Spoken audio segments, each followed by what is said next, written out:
Tim Saunders along with Keith Jones at Air Canada Centre in Toronto, where tonight the Flyers take on the Toronto Maple Leafs. Our game day preview is brought to you by Comcast Business Class. Well, the Flyers go for their fifth win in a row, and Ilya Bryzgalov has been kind of the man on the spot and certainly turned his season around. Jonesy, he can win his eighth game in the last 11 starts tonight as the Flyers have gotten on a roll now. Yeah, he's been impressive of late, too. I really like how calm he's looked in the net. He's been very composed.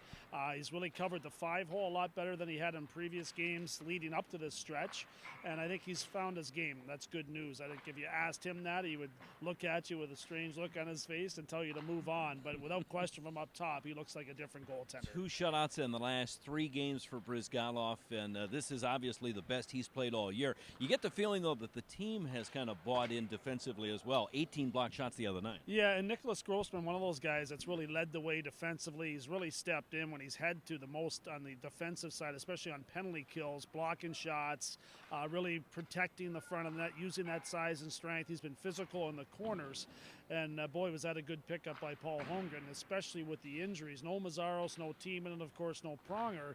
Grossman's had some big skates to fill, and he's done a real nice job. Flyers have been the highest scoring team all year long, and over half of their goals have been scored by first-year Flyers now, but you get the best out of a team when an offensive club suddenly starts playing defense. Yeah, I think that's right. And there's a total commitment by the every forward in the lineup that are stepping back defensively and blocking shots, much like the D. Committed is a great way to put it. They haven't taken a whole lot of penalties, too, so it hasn't been too taxing defensively.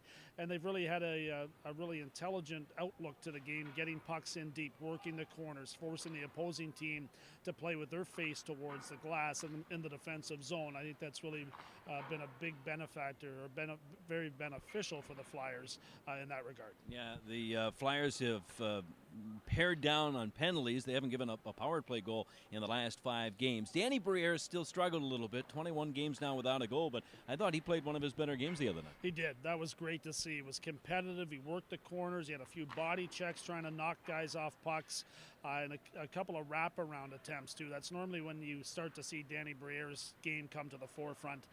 He was good down low, goal line in, really creating offensive chances, and the work ethic was there to go with it. Simmons and Reed playing with them. I think all 3 guys showed some good chemistry together. It looked like Danny Briere will get something out of that game. Couple assists.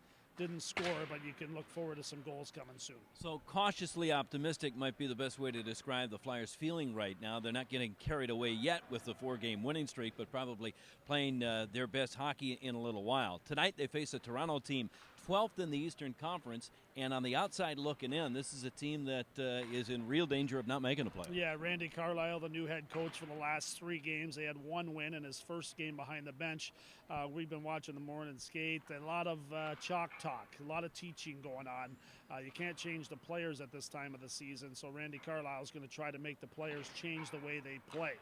Much more committed to defensive hockey, rough and tough hockey, too. You can be sure that any body contact out there will have a little extra punch behind it with him behind the bench. He appreciates that type of player, and if you're a new player or a new guy playing for Randy Carlyle for one of the first times, you want to make sure you make an impression, and one way to please him is by playing tough hockey. Phil Kessel's had kind of a breakout year for Toronto. 34 goals, is tied for 3rd in the league, but Joffrey Lupul's a huge loss for them. It is. Separated shoulder for Lupul.